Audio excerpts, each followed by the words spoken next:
UP में मायावती ने काट दी पतंग, अखिलेश ने नहीं थामी डोर।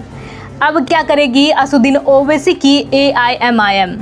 बिहार विधानसभा चुनाव और महाराष्ट्र के निकाय चुनावों में अच्छी सफलता मिलने के बाद असुद्दीन ओवैसी की पार्टी एआईएमआईएम ने उत्तर प्रदेश की राजनीति में बड़ा कदम रखने की योजना बनाई थी।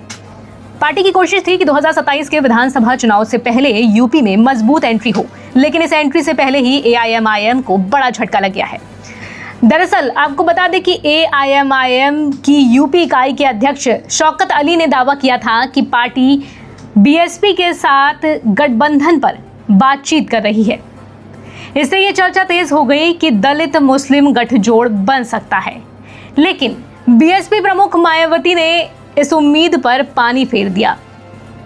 लखनऊ में 18 फरवरी को हुई प्रेस वार्ता में मायावती ने साफ शब्दों में कहा कि बीएसपी किसी भी पार्टी के साथ गठबंधन नहीं करेगी। उनका कहना था कि गठबंधन से पार्टी को हमेशा नुकसान हुआ। उन्होंने ये भी कहा कि चुनाव नजदीक आते ही इस तरह की अफवाहें और दावे बढ़ेंगे, लेकिन अंबेडकरवादी विचारधारा से जुड़े लोगों को सतर्क रहना चाहिए। मायावती के इस बयान के बाद एआईएमआईएम की रणनीति को बड़ा झटका लगा है। एआईएमआईएम को उम्मीद थी कि अगर बीएसपी साथ आती है तो वह यूपी में करीब 200 सीटों पर मजबूती से चुनाव लड़ पाएगी और दलित, पिछड़े व मुस्लिम वोटों को जोड़कर बड़ा असर भी दिखा सकेगी। यूपी की राजनीति में मुस्लिम वोट बहुत अहम माने जाते हैं।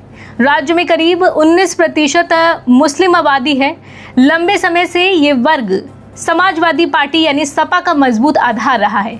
2022 विधानसभा चुनाव में सपा को बड़ी संख्या में मुस्लिम समर्थन मिला और 2024 लोकसभा चुनाव में ये समर्थन और भी ज्यादा मजबूत दिखा। 2024 में सपा और कांग्रेस ने मिलकर चुनाव लड़ा और गठबंधन को 43 सीटों की सफलता मिली। मुस्लिम मतदाताओं का बड़ा झुकाव सपा की ओर रहा, जिसका लाभ कांग्रेस को भी मिला।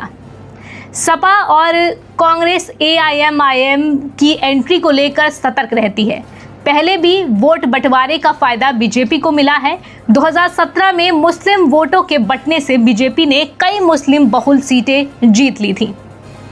एआईएमआईएम की मौजूदगी को लेकर सपा प्रमुख अखिलेश यादव ने तंज भी कसा था। बीते दिनों जब अखिलेश यादव से ओवैसी की एंट्री के संदर्भ में सवाल पूछा गया तो उन्होंने तंज कसते हुए तंज वाले लहजे में कहा था कि वह साइकिल पर सवार होकर आएंगे।